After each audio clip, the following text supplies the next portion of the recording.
Ooh, just got him.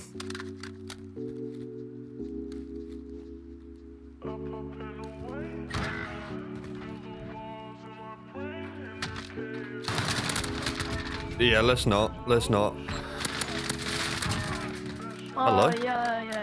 Yeah? Okay. This gun's beaming.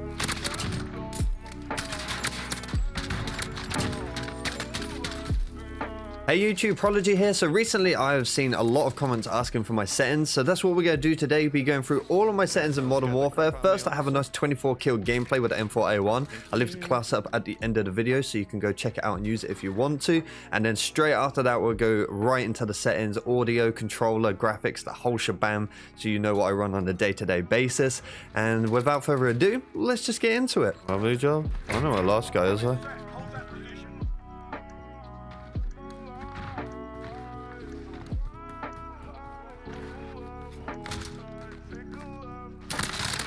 Thank you. I think I'm bad.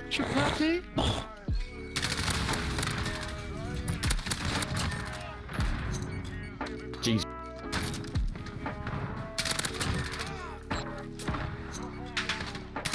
I'm so dead. I knew it.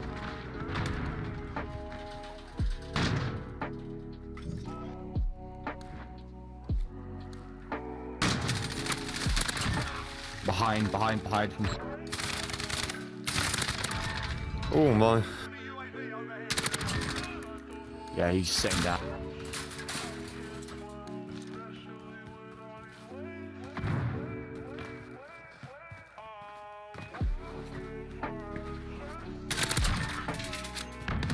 Okay.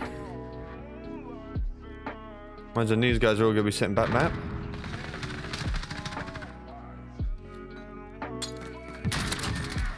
Fuck's sake.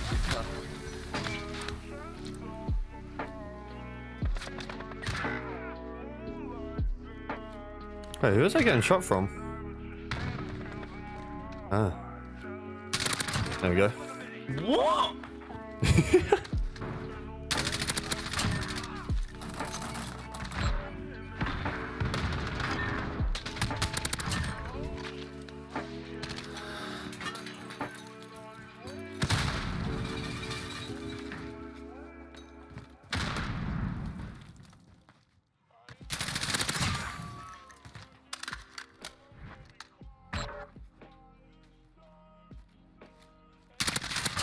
Woo! Now, that there Jeez. was suspicious. Alright.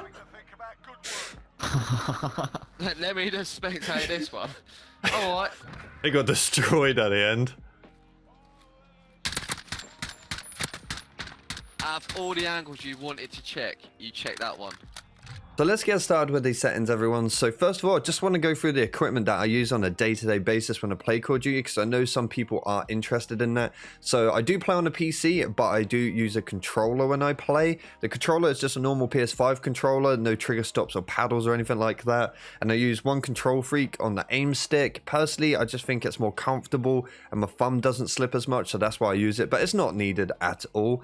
The computer itself, the specs, we got an i9 processor, 32GB of RAM, and we've got the Geforce RTX 3080 graphics card. So it's a pretty beast computer. It does everything I need it to, and it can run high frames as well, which is amazing. And while I'm on that note, I want to give a shout out to my good friend Murk, who is an absolute genius when it comes to PCs. He will pretty much go into your PC and optimize it so it can perform better when you are playing, give you higher frames, and it's just a smoother experience. So I'll put his link in the description. You can go check him out. He's just amazing to work with and will make everything easy for you. So definitely check him out if you can.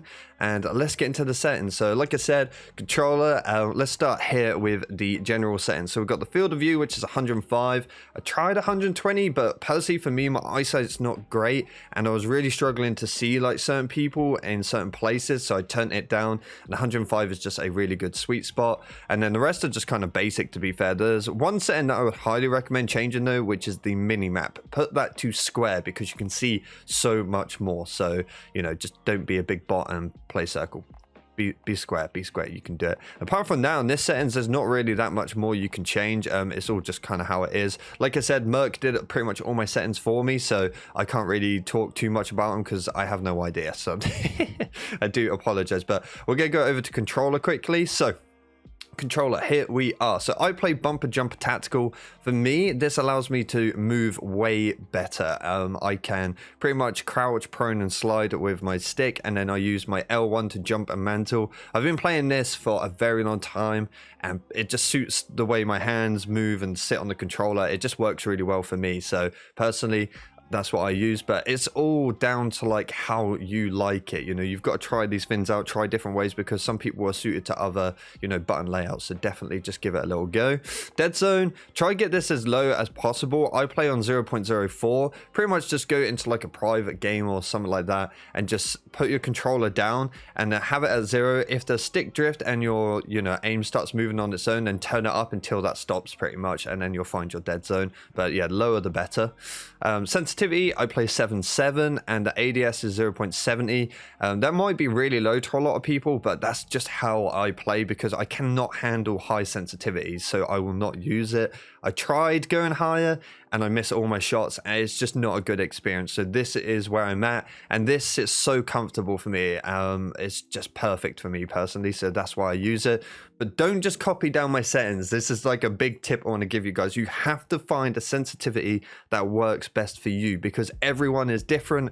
Everyone will play on a different sensitivity. Some people can handle really high sensitivities and it feels really good to them, and some people can't. Some people will play it even lower. So find that sensitivity for yourself, go into some private games and just kind of shoot bots. And if, you know, I don't know, start on maybe like 4.4 and you'll be like, all right, I'm hitting a lot of my shots.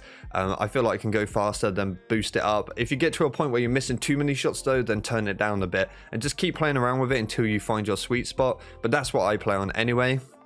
I have dynamic on. I've never really tried anything else, so I don't really know. I've just always had dynamic, so that's what I go with. And then aim assist standard, I have the scale aim assist with field of view on.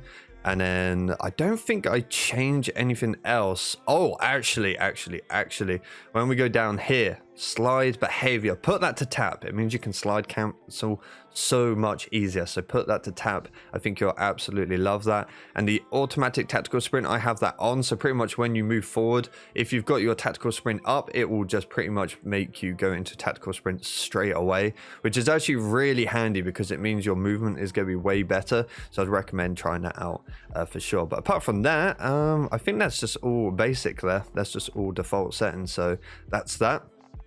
Audio. So this is different for everyone. Again, it's definitely down to preference. I play boost high. Now, I use a SteelSeries Wireless Pro headset and it comes with a mix amp. Now, I think this is really important because the mix amp itself, you can actually go into the settings on your computer and you can change a lot of the settings that will allow you to hear footsteps way easier. So that's what I do. And then mixed with boost high on here, I can hear footsteps so far away. That gives me like a really good, you know, edge over people I'm playing against. So I definitely recommend getting a mix amp if you can. They are fairly pricey though. Maybe there'd be some cheaper ones out there, I'm not too sure, but I just went with SteelSeries because I found their headsets to be really comfortable, so that's why I went for it. But yeah, definitely if you can get a mix amp, get one because it can change your game so much. Like the settings, you can do a lot with it, so definitely check that out. But I have master at 50, effects all the way up because that's all like, you know, footsteps and gun sounds and stuff like that, so definitely have it all the way up. And then I think the rest is just yeah, I don't think there's anything else I changed, not really. Nope, that's just it. I don't really talk in game or anything, so I can't really help you with any more than that. But that's what I run on audio. And in graphics, well, you can just see on screen, I have the refresh rate at 240. I use an Alienware monitor. It's 240 hertz, so it's really nice. And then, yeah, I'll just quickly scroll down so you can see. I have my custom frame rate at 240, so it's capped at 240, so it can't go any higher, and I usually hit that most of the time when I play. I think it usually sits at like 220 to 240, but it's really nice. It makes the game smooth. But then the rest of the settings are just like, yeah, I just have a lot of it on low and stuff. You don't really need it on high, to be fair, because I can see a lot in the game when I play, so personally I don't really need it. And that's just all the stuff there. So that is pretty much all my settings, guys. Hopefully that will help you out. Hopefully you'll get some sort of, knowledge about what you can change in game to kind of help you out a bit more. But yeah, a lot of the settings though are just like personal preference, I feel. I've tried like before in the past copying people's settings, but it never really felt comfortable, so I just went ahead and just started to like find my own, and now I'm comfortable with the settings that I've got. So I definitely recommend just taking a little bit of time out of your day to sit down and play around with the settings, like the field of view and your sensitivity, and find that sweet spot, and you will do so much better. Trust me, so much better. So hopefully you enjoyed the video today. Thank you so much for all the love and support. I do appreciate it, and I'll see you guys in the next video. So have a great day, everyone, and peace out.